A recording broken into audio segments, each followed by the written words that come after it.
Hello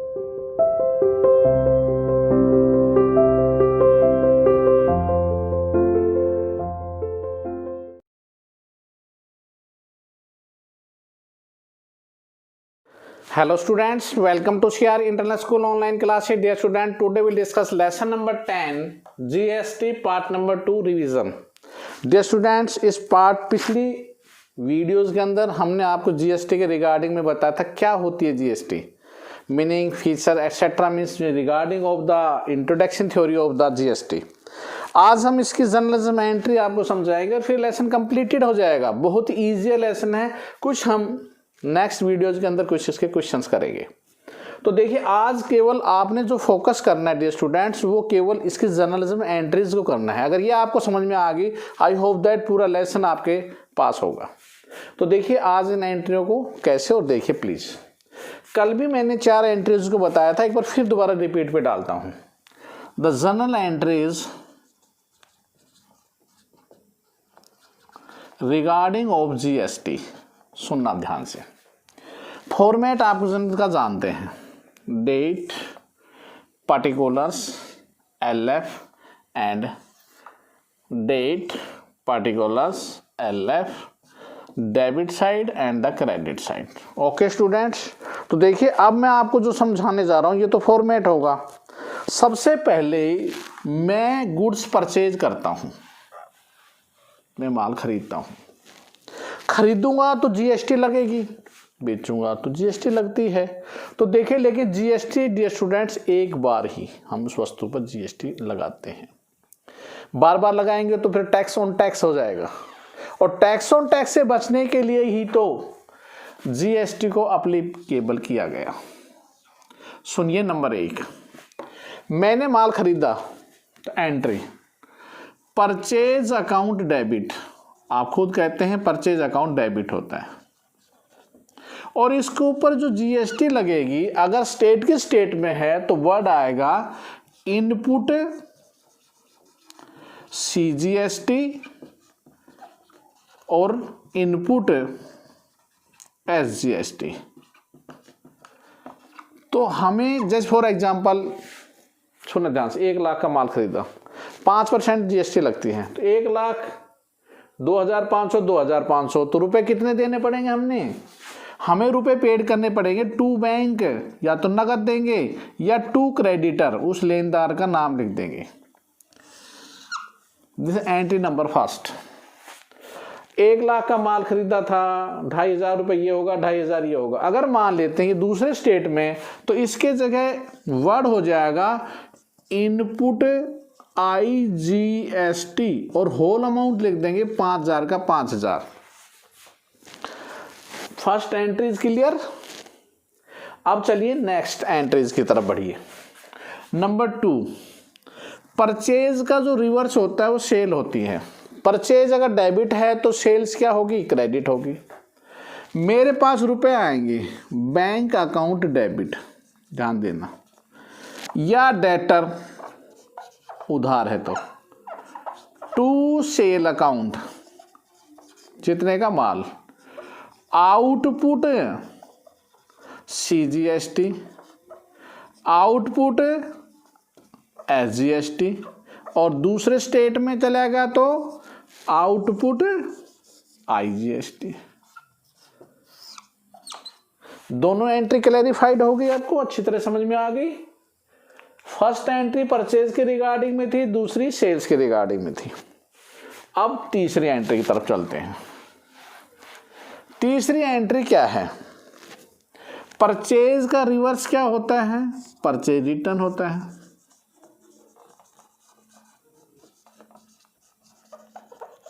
अब purchase return का balance credit होता है. सुनो ध्यान से, परचेज रिटर्न क्रेडिट होगी, और परचेज रिटर्न किसे? लेनदार जिससे माल पैसा ले रहा है उसको वापस करेंगे हम.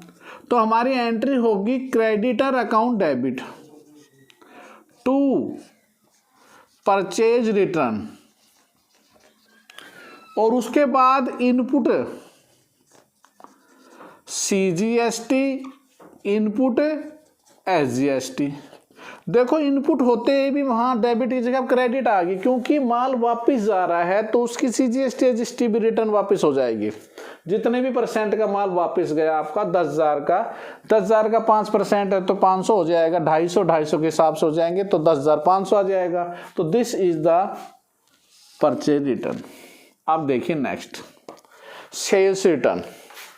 सेल्स रिटर्न का डेबिट बैलेंस होता है, ये परचेज रिटर्न है। तो sales return account debit, output credit होता तो यहां पर डेबिट में आ गई, आउटपुट सीजीएसटी और आउटपुट ही एसजीएसटी टू डेटर। ये एंट्री कल भी मैंने रिवाइज की थी, लेकिन आपको अब बहुत अच्छी तरह से चारों एंट्री को मैंने क्लैरिफाइड कर दिया है। आपको आई होप दैट समझ में भी आ गई होगी, इस एंट्री के अंदर कोई प्रॉब्लम क्रिएट नहीं हुई होगी। अब नेक्स्ट थोड़ा आगे और बढ़ते हैं हम।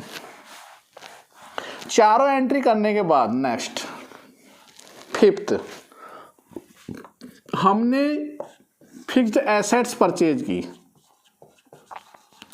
देखिए फिक्स्ड एसेट्स का डेबिट बैलेंस होता है तो परचेज का भी डेबिट है, तो सेम एंट्री हो जाएगी। डेबिट व्हाट कम्स इन, हमारे पास एसेट्स आई तो हम लिखेंगे fixed assets account debit just machinery, input CGST, input SGST account debit to bank. या क्रेडिटर लेन, अगर उधार खरीदी है तो हम क्रेडिटर लिख देंगे, भाई वो पैसा लेगा, लेकिन हम मानते हैं कि may be cash payment, bank और कैश। ओके, तो fixed assets account debit input input. मैंने भी बताया कि डेबिट बैलेंस था। एक्सपेंसेस का भी डियर स्टूडेंट्स डेबिट ही बैलेंस होता है, नोटेड करना, एक्सपेंसेस आल्सो डेबिट बैलेंस। कोई भी एक्सपेंसेस हमारे हो रहे हैं, जैसे for example any expenses regarding of this, तो एक्सपेंसेस को आपने क्या करना, एक्सपेंसेस इज द डेबिट, फिर वही input CGST, input SGST and to bank, पैसा जाएगा। इस एंट्री से एंट्री में कोई डिफरेंशियल पॉइंट नहीं आ रहा है। फिक्स्ड एसेट्स का डेबिट बैलेंस है, एक्सपेंसेस का डेबिट, फिक्स्ड एसेट्स आ गया, एक्सपेंसेस वही इनपुट यहाँ, बैंक यहाँ पे है। तो इज दैट क्लियर, एक्सपेंसेस और एसेट्स। एक्सपेंसेस का उल्टा होता है इनकम, और इनकम का बैलेंस होता है डियर स्टूडेंट्स क्रेडिट बैलेंस। तो यहाँ क्या आएगा, मेरे पास पैसा आया तो बैंक अकाउंट डेबिट टू, जैसे कमीशन रिसीव्ड हुआ, to commission, to output CGST, output SGST. This is regarding of income. देखो अब तक क्या पढ़ा, purchase, sale, purchase return, sales return, fixed assets, expenses और इनकम के रिगार्डिंग। यहां तक आगे क्लियर। अब थोड़ा सा आगे और बढ़ते हैं। मालिक विड्रॉन कर लेता है माल, या लॉस बाय फायर अभी मैंने बताया था, या बाय लॉस बाय थेफ्ट होता है, या एडवर्टीजमेंट होती है, तो उनका एंट्री क्या होती है। नेक्स्ट एंट्री हम कर रहे हैं, देखिए 4, 2, 6, 7, 8वीं एंट्री। मालिक ने माल निकाला तो ड्राइंग्स अकाउंट डेबिट होगा, माल गया है तो परचेज क्रेडिट होगा। अब परचेज यहाँ क्रेडिट होगा तो वर्ड आएगा इनपुट सीजीएसटी और इनपुट ही एसजीएसटी। अगर इंटीग्रेटेड है तो आईजीएसटी वर्ड हो जाएगा। ड्राइंग्स, परचेज, ये एंट्री अगर समझ में आ गई तो ये एंट्री अब आपको अच्छी तरह ये भी आ गई। सेम डिट्टो एंट्री करूंगा मैं, कैसे देखो, loss by fire, loss by theft या एडवर्टीजमेंट एक्सपेंसेस, सारे में टू परचेज होगा, और परचेज है तो इसके साथ इनपुट वर्ड होगा सीजीएसटी और इनपुट एसजीएसटी। तो this entry regarding the 9th entry of this. ये 9 एंट्री ही आपके सिलेबस में दे रखी है। 9 करने के बाद एक एंट्री डियर स्टूडेंट ध्यान देना, वो क्या है, वो है एडजस्टमेंट एंट्री। और वो एंट्री कैसे करते हैं देखो, एडजस्टेड हम कैसे करेंगे। सुनना ध्यान से। 10th, आप जब बिजनेस में आपके पास आउटपुट वर्ड है और इनपुट है, इन दोनों के बीच में टक्कर होगी। ये बड़ी मछली, ये छोटी या बड़ी, कोई भी हो सकती है। ये होगी तो ये इसको खाएगी, ये होगी तो इसको खाएगी। आउटपुट ज़्यादा है तो इनपुट को ख़त्म करेगा, इनपुट ज़्यादा है तो आउटपुट को ख़त्म करेगा। क्या क्या हो सकते हैं? हमारे पास आउटपुट CGST वर्ड होगा तो आउटपुट ही SGST होगा। लेकिन इसकी बात बता देता हूँ, दोनों का अमाउंट एक जैसे होंगे, दोनों अलग अलग नहीं हो सकते। ये भी एक क्लैरिफाइड है। Output CGST SGST the same, तो फिर इनपुट CGST और इनपुट SGST ये भी सेम अमाउंट होगा। ये दोनों ओके। जब हम सोचना ध्यान से, और मैं आप जो बताने जा रहा हूं बहुत एक उदाहरण लेके चल रहा हूं मैं आपके सामने। ये 10,000 रुपये है और ये 10,000 है, ये 8,000 है, ये 8,000 है। बताओ क्या करोगे? 10 और 10 20 और 8 8 16, ये ज़्यादा ये कम, ये इसको खा जाएगा। खाने के बाद भी 4,000 बचे हैं। आपने कुछ नहीं करना, यहाँ लिख देना टू बैंक 4,000 और ये सरकार के पास चला जाएगा।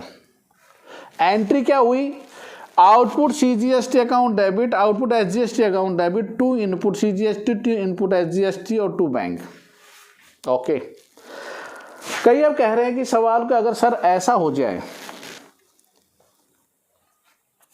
ये भी 10,000, ये भी 10,000, ये भी 10,000, तो एंट्री ये डेबिट, ये credit, output CGST, output SGST, to input और बैंक में नहीं जाएगा। तीसरी स्थिति एक और हो सकती है, वो कौन सी? सुनो ध्यान से। ये 8,000 और ये 8,000 और ये हो गए 20,000। अब ये इसको खाएंगे, तो खाते समय आप ध्यान रखना क्या तरीका है, कैसे लिखेंगे। आपने यहाँ 8 8 ही रखना, यहाँ भी 10 की बजाय 8 8,000 ही एंट्री करनी है। तो फिर यहाँ के 4,000 कहाँ गए? यहाँ लिखेंगे नोट 4,000 कैरी फॉरवर्ड। अगले साल जब हम बिजनेस करेंगे तो वहाँ हम ये 4,000 रुपये अपना वसूल करेंगे। Is that clear? तो यहाँ पर वसूल करेंगे dear students. I hope that आपको एडजस्टमेंट एंट्री भी समझ में आ गई होगी। एक बार मैं पुनः एक बार रिवीजन मोड पे आपको फिर एक बार तो थोड़ा सा माइंड में आपके सेट कर देता हूँ। अगर ये आपके सेट होगी तो ईजियर आप हर क्वेश्चंस कर सकते हैं जो कल हम वीडियोस के अंदर लेके चलेंगे। सुनिए एक बार ध्यान से प्लीज। सबसे पहली एंट्री परचेज की, purchase account debit, input input input to bank to creditor. दूसरी एंट्री सेल की, bank account debit, debit to sales to output output output CGST SGST। तीसरी एंट्री परचेज रिटर्न की, credit balance, credit to purchase return to input input input CGST SGST। Fourth entry sales return की, sales account debit output output to debtors.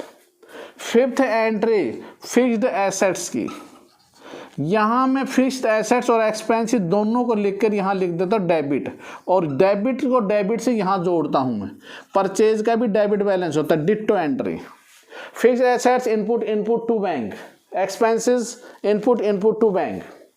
Seventh इसका reverse income, इस entry को reverse मारूंगा, bank account debit to income to output output output. Eight entry regarding of, eighth entry हमारे regarding क्या थी? Drawings, drawings account debit to purchase to input input. और ninth entry जो मैंने बताई थी लॉस बाय फायर, थेफ्ट या advertisement to purchase to input input. ये 9 एंट्री करने के बाद हम लास्ट में जाकर क्या करते हैं, ध्यान देना, लास्ट में जाकर हम एक एडजस्टमेंट एंट्री करते हैं। और वो एडजस्टमेंट एंट्री क्या है?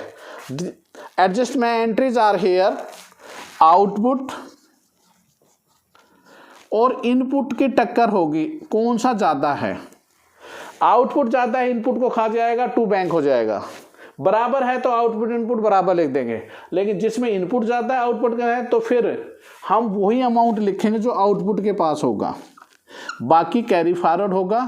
और आउटपुट ज़्यादा है तो बैंक वर्ड यूज। तो सुन लो, आउटपुट अगर ज़्यादा है तो बैंक, बराबर है तो नो कुछ नहीं, और अगर इनपुट ज़्यादा है तो carry forward. This word, 3 word आपने ध्यान रखने हैं। This is your adjustment entries. All entries clarified. कल हम इसके क्वेश्चन लेके चलेंगे। प्लीज़ होमवर्क आपका होमवर्क डे स्टूडेंट्स केवल इतना ही है, आपने अपनी फेयर नोटबुक में जितनी भी जर्नल एंट्रीज हैं रिगार्डिंग ऑफ दिस जीएसटी के रिगार्डिंग में जितनी भी जर्नल एंट्री है उनको आपने फेयर नोटबुक में करना है। If any problem regarding of this any entries please contact my WhatsApp number 9416586639। Okay student, thank you, stay home, stay safe, good bye, have a good day.